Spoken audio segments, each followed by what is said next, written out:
정부가 내년도 예산안 지출 증가율을 3% 이하로 묶기로 했습니다. 2년 연속 대규모 세수 결손이 예고된 가운데 최대한 허리띠를 졸라매기로 방향을 잡았습니다. 정부가 부천 중동과 군포 3본 신도시의 용적률을 높여 4만 가구를 추가 공급하기로 했습니다. 또 영구 임대주택을 재건축해 1기 신도시 이주민들의 임시거처로 활용할 계획입니다. 급격한 엔고 현상 속에 그동안 엔화 강세에 베팅했던 투자자들이 차익 실현에 나서고 있습니다. 금리 불확실성과 글로벌 경기 둔화 우려 속에 일본 주식에 대한 투자 심리도 급격히 얼어붙고 있습니다. 이동채 전 에코프로그룹 회장이 특별 사면을 받으면서 경영일선 복귀가 점쳐지고 있습니다.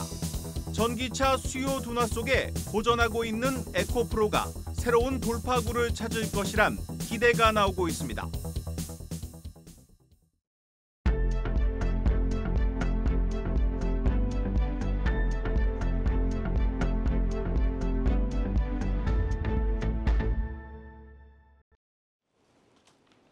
뉴스 플러스 시작합니다. 우리 주식시장이 지난 블랙 먼데이의 공포에서 벗어나 완연한 회복세를 보이고 있습니다. 미국 경기가 경착륙할 것이란 우려가 연착륙 기대로 바뀌는 가운데 9월 미국 연준의 기준금리 인하 기대감까지 더해지고 있습니다.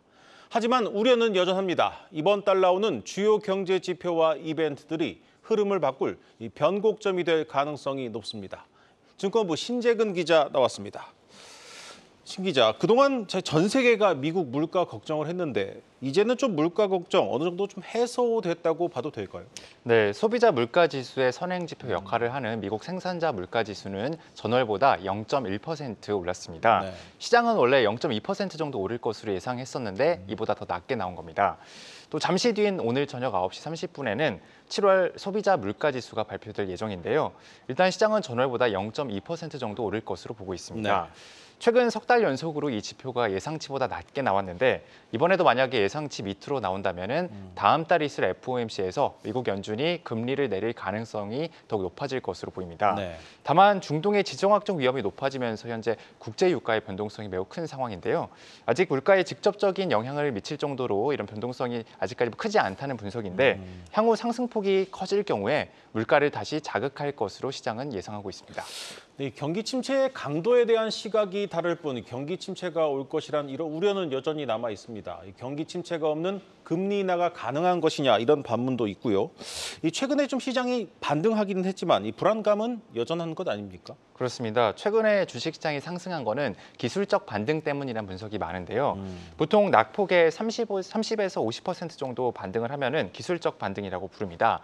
미국은 물론 우리 주식시장도 이달 초에 저점을 찍고 낙폭을 절반 정도 만회했습니다. 지수가 전고점을 뚫기 위해서는 미국의 경기 침체 우려가 무엇보다 해소가 돼야 되는데 증권업계는 당분간 지수가 널뛰기 행보를 보일 것으로 예상합니다. 네. 물가가 안정화되면 기준금리 인하가 커져서 주가가 오르는 날도 있겠지만 반대로 주가가 떨어지는 날은 금리 인하를 시장이 경기 침체 우려로 해석할 여지가 크다는 이유에서입니다. 다만 경기 침체 깊이에 대해서는 국내 증권사들은 그 골이 깊지 않을 것으로 예상하고 있습니다. 네. 각국 중앙은행이 경기 침체를 막기 위해서 통화정책 등 가용할 수 있는 모든 수단과 방법을 가리지 않을 것으로 보기 때문입니다. 현재 미국 채권 트레이더들도 경기 침체 가능성을 낮게 보고 있는데요. 현재 FOMC 구성원들은 중립금리를 연 2.8% 정도로 추정을 하고 있는데 채권 트레이더들은 1년 후에 기준금리가 약 연 3% 이상이 될 것으로 보고 있습니다.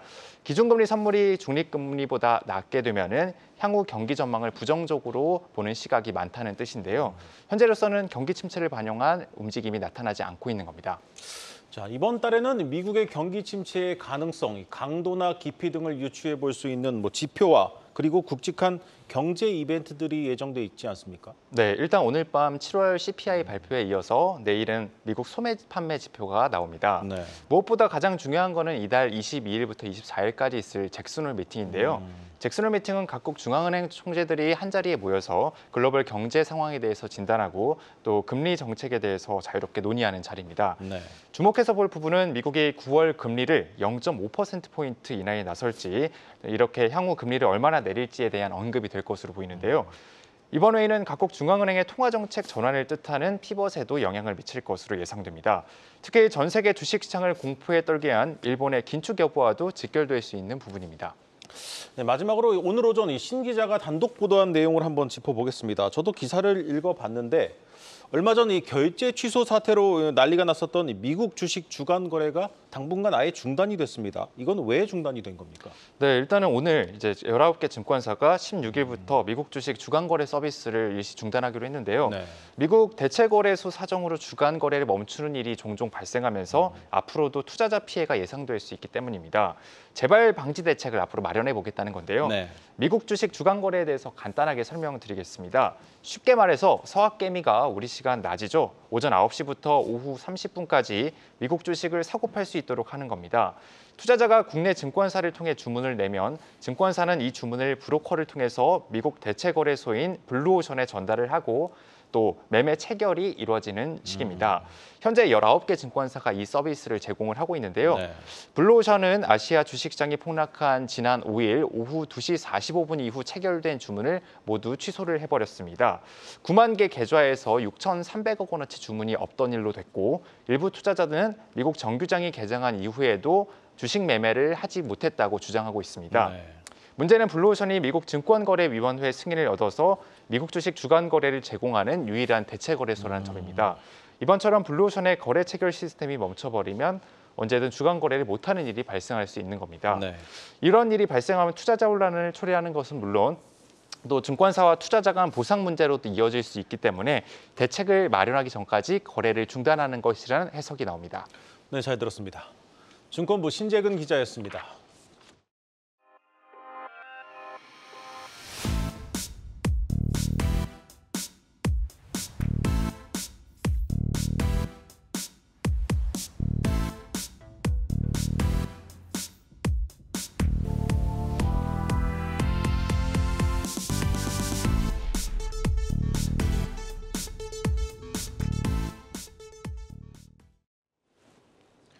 급격한 엔고 현상 속에 그동안 엔화 강세에 베팅했던 투자자들이 차익 실현에 나서고 있습니다. 엔화의 반등은 지금부터 시작이란 분석이 지배적이지만 그동안 슈퍼 엔저에 시달렸던 투자자들은 서둘러 탈출을 하고 있습니다. 김동화 기자입니다.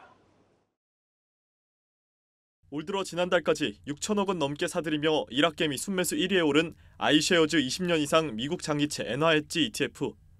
개미 투자자들은 지난 일주일 동안 무려 1,300억 원 순매도했습니다. 이 상품은 엔화로 미 장기채에 투자하는 ETF로 엔화 가치 반등과 미 금리 인하 기대감에 지난해 말부터 개인들이 사들였지만 고전을 면치 못했습니다.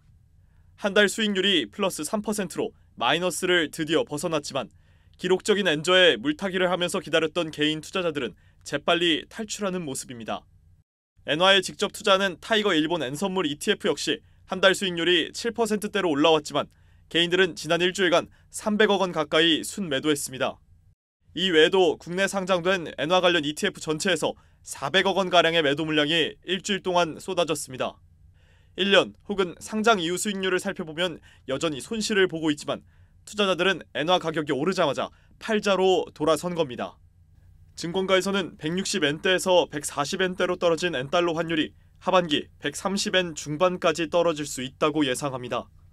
일본 정부가 엔저를 더 이상 유지하기 어려운 상황인데 일본 중앙은행이 최근 혼란이 계속될 경우 금리 인상을 신중히 하겠다라고 밝힌 것 역시 금리 인상을 하지 않겠다는 뜻은 아니라고 보고 있습니다. 미 연준이 9월부터 금리 인하의 속도를 내면 엔화 상승 압력은 더욱 높아질 것이란 전망도 지배적입니다. 여기에 최근 우려가 커지는 난카이 지진 가능성이 엔화 강세를 키울 수 있다는 설명도 나옵니다. 지난 2011년 동일본 대지진이 발생했을 때 엔화 가격은 오히려 엔화 수요 급증을 점친 투기 세력에 의해 사상 최고 수준으로 급등했기 때문입니다. 한국경제TV 김동아입니다. 국내 건설사들의 수주 텃밭으로 불리는 중동이 전쟁 리스크에 흔들리고 있습니다.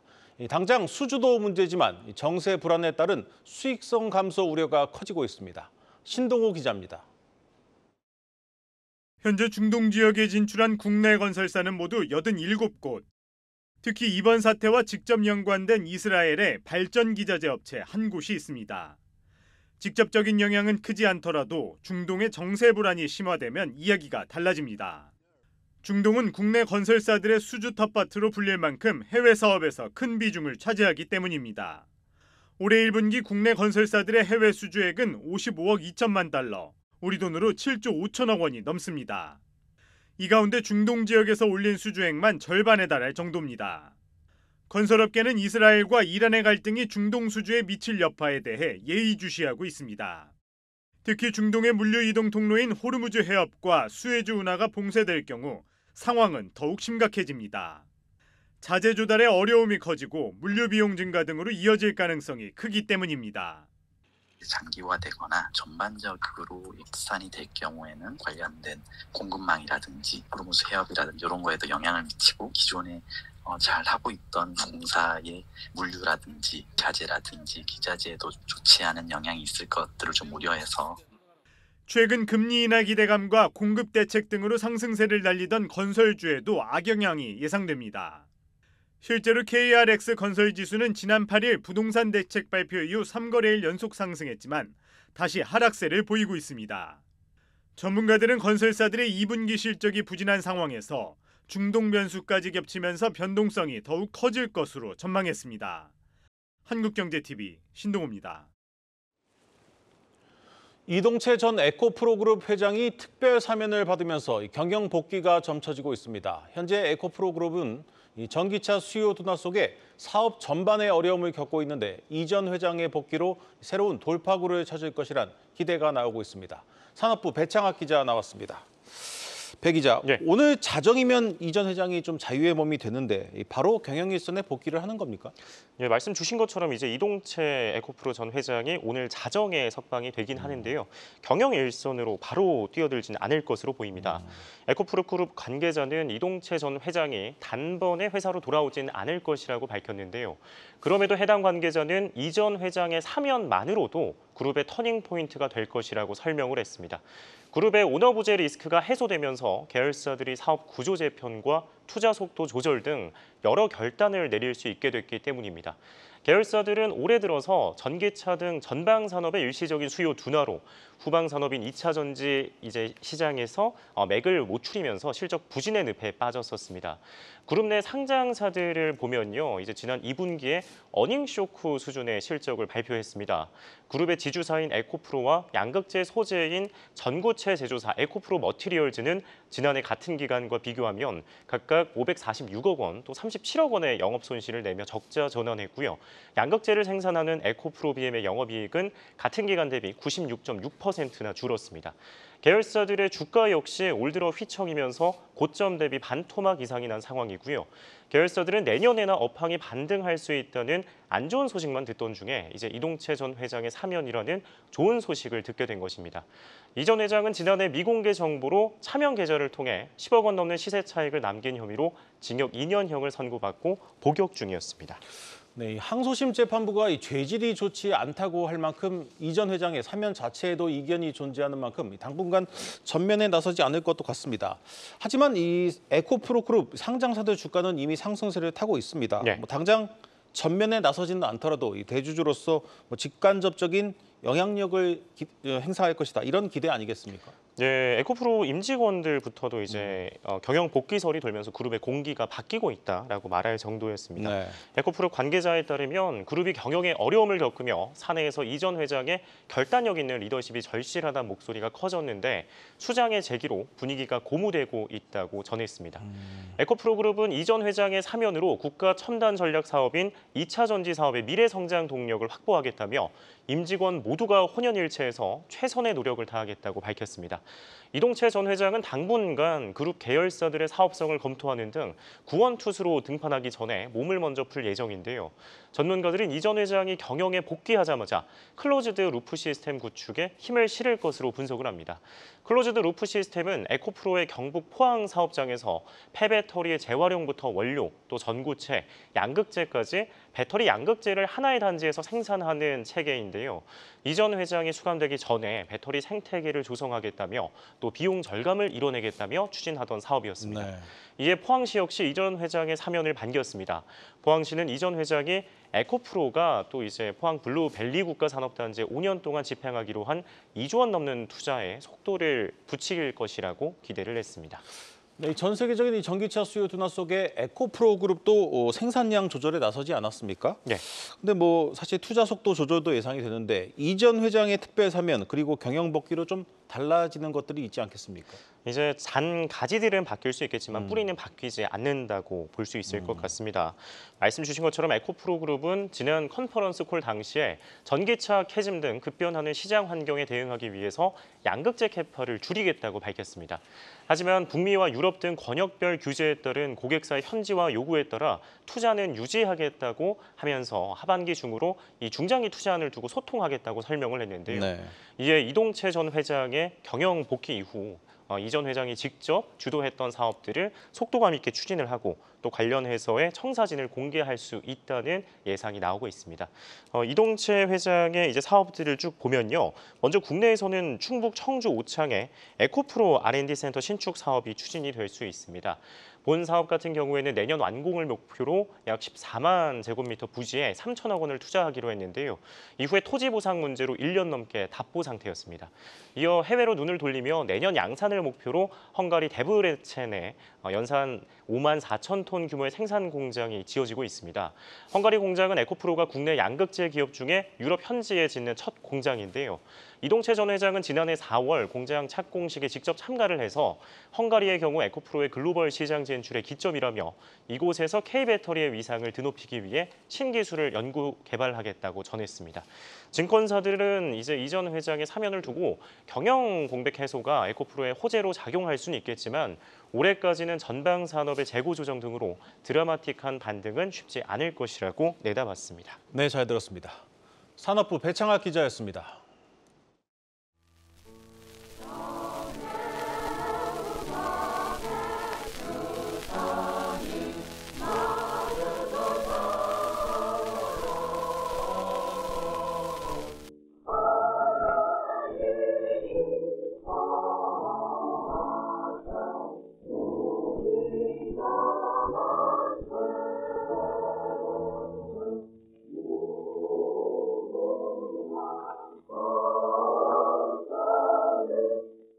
이런 9번째 맞이하는 강복절을 맞이하여 강복 직후 모습을 생생하게 복원하여 많은 분들이 감격적인 그날의 순간을 간접 체험할 수 있도록 도움을 드리고자 이 행사를 기획하게 되었습니다.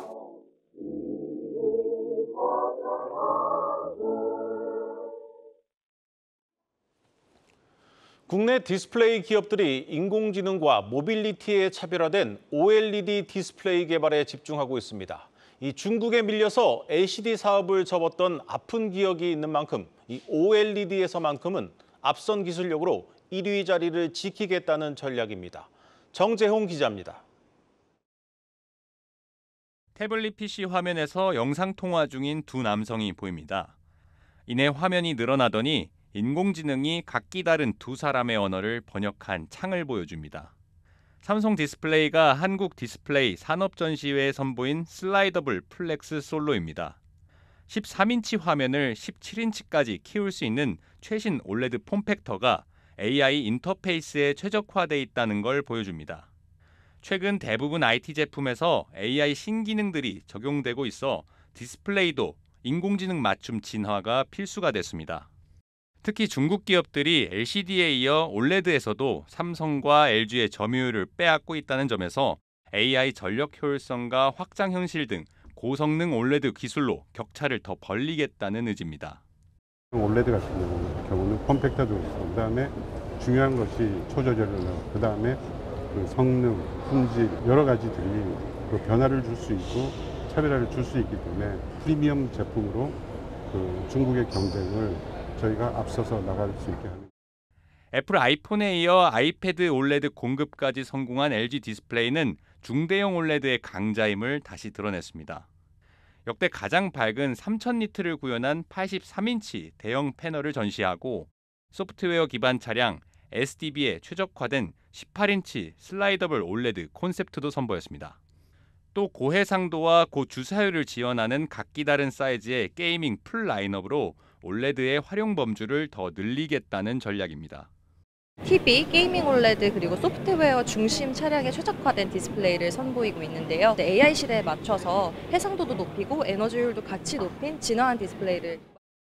현재 스마트폰과 TV 올레드 공급 주도권을 쥔 국내 디스플레이 기업들이 기술 격차를 더 벌리기 위해 인공지능과 모빌리티 시장까지 공략하고 있습니다. 한국경제TV 정재홍입니다. 나라 살림이 올해 상반기에만 100조 원 넘는 적자를 낸 가운데 정부가 내년에도 긴축 예산을 짜기로 했습니다. 이 지출 증가율을 3% 이하로 묶어서 최대한 허리띠를 졸라매기로 방향을 잡았습니다. 박승환 기자입니다. 2024년 6월까지 정부 수입은 296조 원으로 지난해 같은 기간보다 3천억 원 감소했습니다. 같은 기간 지출은 20조 원 증가한 372조 원을 기록하면서 통합재정 수지는 76조 원 적자를 기록했습니다. 기금 수익을 뺀 실질적인 나라 살림 적자는 103조 원으로 역대 두 번째 규모입니다. 법인세를 중심으로 국세 수입이 급감하면서 들어오는 돈은 줄고 건강보험 가입자 지원이나 기초연금 등 복지 성격의 지출이 늘어나면서 재정 수지에 빨간불이 켜진 겁니다. 꺼져가는 경기 불씨를 되살리기 위해 예산 쓰기를 서두른 점도 재정 부담을 키웠습니다.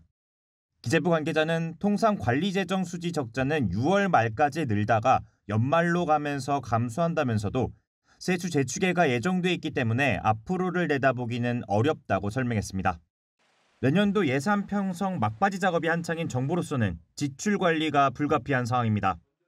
재정 건전성을 위해 관리 재정 수지 적자를 GDP의 3% 이하로 묶으려면 계속되는 세수 펑크를 감안해 씀씀이를 조여야 하기 때문입니다.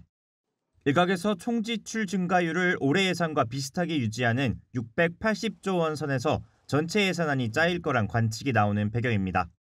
내년도 세출 증가율을 상당히 낮게 잡거나 필요하다면 세출의 절대 규모를 줄일 수도 있는 거죠. 결국 엄격한 지출 관리 노력을 해야 한다.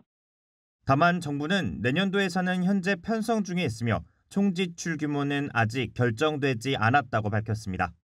한국경제TV 박승환입니다.